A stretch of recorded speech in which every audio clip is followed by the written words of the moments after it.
Honorable Jenny Olson, Swedish State Secretary for International Cooperation, Professor Wilson Tapper, Executive Director of the EPA,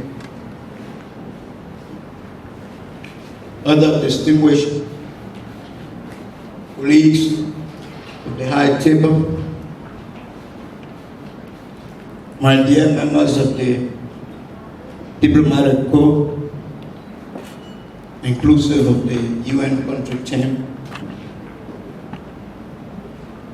my cabinet colleagues here present, members of the Fourth Estate, distinguished ladies and gentlemen.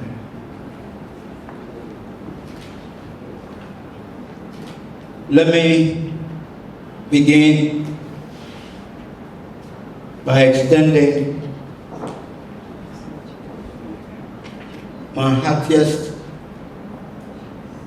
thanks and appreciation to Victoria, who spoke and spoke very well.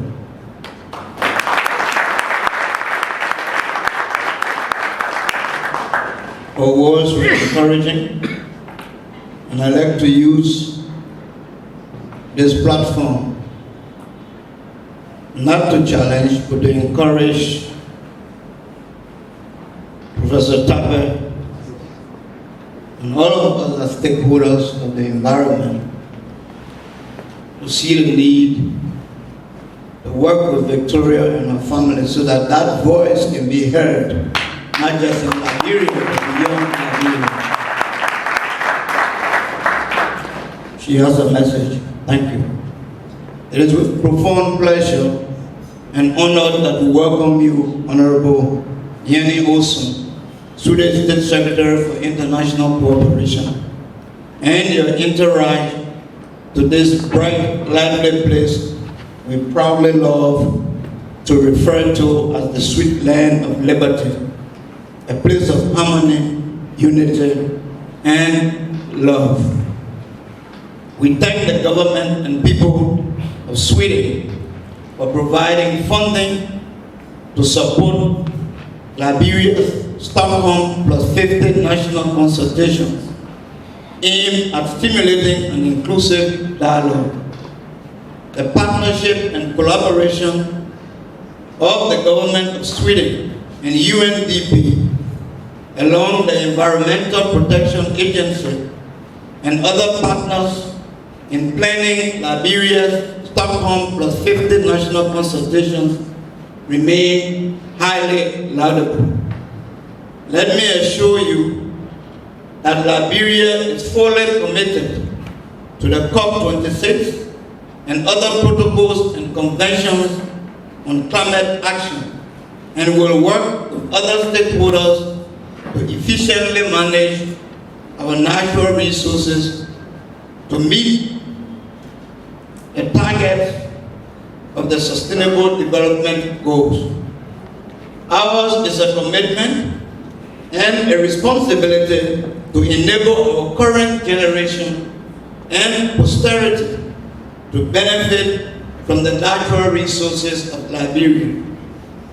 We wish to also commend the government of Liberia under the astute leadership of His Excellency Dr. George Minor, we are President of the Republic of Liberia, for the bold steps taken towards supporting climate action, to include the ratification of the Paris Agreement, the development of 2 milestone strategies on climate change and disaster risk reduction, and the submission of Liberia's revised nationally determined contributions, NDCs.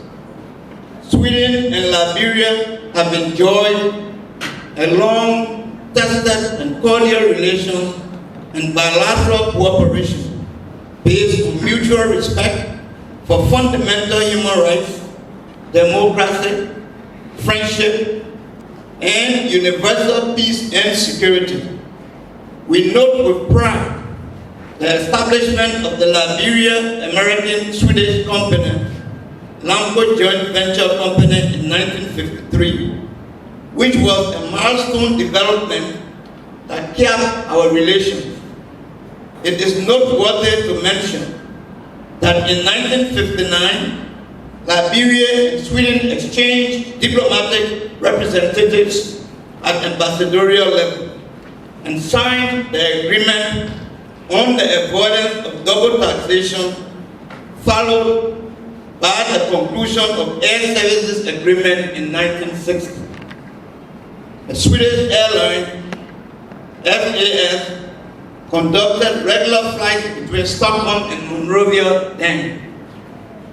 There are also fond memories of positive outcomes of the Technical Cooperation Agreement signed in 1962, which gave rise to the establishment of the famous Vocational Training Center in Yegepa, Nima County, that produced thousands of skilled middle-level technicians. As a mark of commitment to our relations, Sweden contributed a mechanized rifle company of 240 personnel and civilian police to the United Nations peacekeeping operation at the time of the United Nations mission in Liberia on May. Let me assure you that the government of His Excellency President Dr. Weah is determined to leave no stone unturned in its ongoing endeavors in dealing with violence, crimes, and corruption. This government has a zero tolerance on sexual and gender-based violence. We pledge to uphold and protect fundamental rights, most especially those of women and young girls to fulfill their potential with pride, dignity, and respect in a safe and peaceful environment. We wish to reaffirm the unwavering commitment of His Excellency President Dr. Weah and the government of Liberia to the empowerment, growth, and development of the young people of Liberia, hence promoting policies that will continue to create an enabling and friendly environment aimed at bringing out the positive and full potential in our young people who are the future of our country, being cognizant of the reality that the future is hinged on the preparation we make for it today. We therefore look forward to further strengthening our collaboration and partnership with the government and people of Sweden to give added impetus to our cooperation aimed at ensuring the strengthening and implementation of policies geared towards assisting our young people to become more useful in contributing to our national development and growth.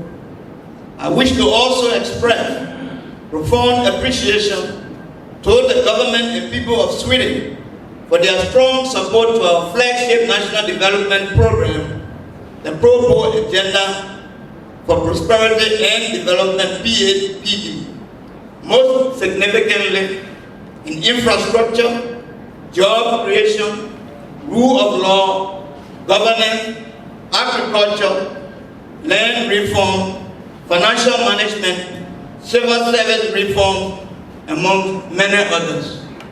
Sweden pledged to support our electoral process in order to strengthen our democratic tradition and credentials since 2005 has been kept and fulfilled. As a strong commitment to international peace and security and the sustenance of democratic governance, Liberia is one of the 7 countries which is a member of the Friends in Defense of Democracy, an initiative of my dear friend and sister, Her Excellency Anne Lane, Minister of Foreign Affairs of Sweden, a platform aimed at finding collaborative solutions to issues such as challenges facing democracy, human rights, and the rule of law. Distinguished ladies and gentlemen, as we have assembled to consult on climate action, permit me to take you to the very foundation of our Liberian nation, a reflection of the history of migration of the early people to these shores, point to the direction that such was caused by a significant shift in climate conditions. They migrated here in phases due to different factors in relation to climate conditions. We can then say that climate change significantly contributed to the peopling of what is now Liberia.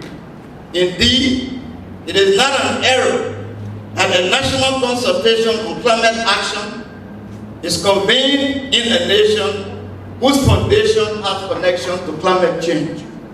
Liberia was there 50 years ago in Stockholm when the cornerstone for rallying support to save the planet from the negative impact of climate was initiated.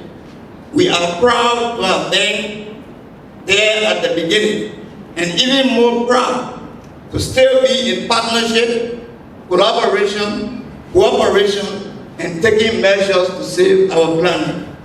On behalf of His Excellency President Dr. Weah and the government and people of Liberia, we hereby reaffirm Liberia's commitment to the principles and objectives of the Stockholm Convention, which is the protection of human health and the environment from persistent organic pollutants.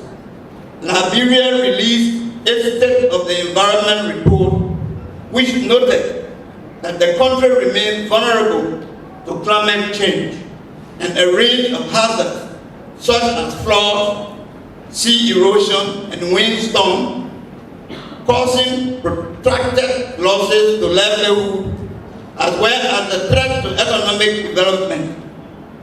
Plastic waste pollution, water pollution, and climate-induced food security present challenges by undermining the country's efforts to deliver on commitments to important initiatives such as the Sustainable Development Goals. Despite these challenges, Liberia remains a committed party and partner to the global cause for protecting the planet.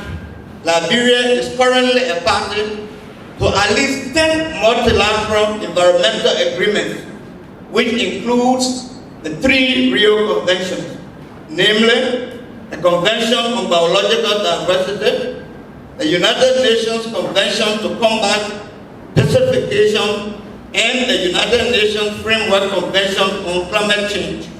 Liberia took another bold step when it submitted its revised nationally determined contribution to the United Nations Framework Convention on Climate Change, with an ambition to reduce economy-wide greenhouse gas emissions by 64% below the projected basis of 2030.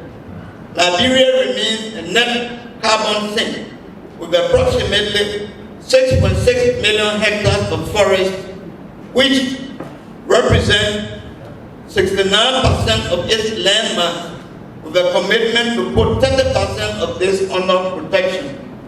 These efforts represent a significant commitment for a least development country like ours, with almost zero contribution to global emissions.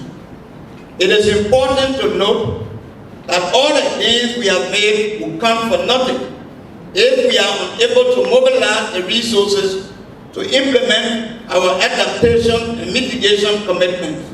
It goes without saying that our domestic resources are already limited and constrained. Hence, the need for enormous international support to propel us towards achieving our environment and climate targets.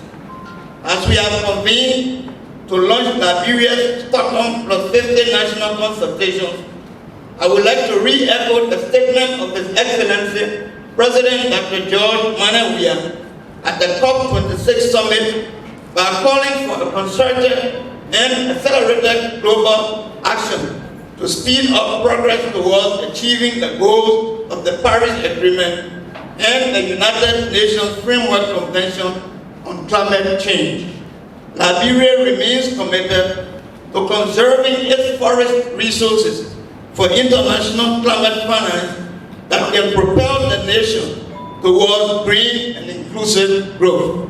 I therefore appeal to all stakeholders, including the public and private sectors, development partners, residents, and the entire citizenry to support Liberia's agenda and strategic vision for addressing issues in relation to the environment, climate change, and related sectors. We call on women, civil society organizations, including but not limited to the media, and the youth to join the government and development partners in actively engaging in Liberia's Stockholm+50 national consultations to generate recommendations that can advance national and sectorial policies that address climate change and leverage nature-based solutions. We want to once again thank the government of Sweden for the support to the Stockholm+50 dialogue. Special appreciation to the UNDP, EPA, and all their partners for their collaboration and support in planning for successful consultation. Liberia's commitment under the esteemed leadership of His Excellency President Dr. Weah toward the global environment agenda, including the upcoming Stockholm conference, remains steadfast and unwavering. On behalf of His Excellency Dr. George Manuel Weah, President of the Republic of Liberia, and the government and people of Liberia, it is my distinguished honor to declare the Liberia Stockholm+50 national consultation open and to call for inclusive participation of all stakeholders across the country. I wish you successful delivery.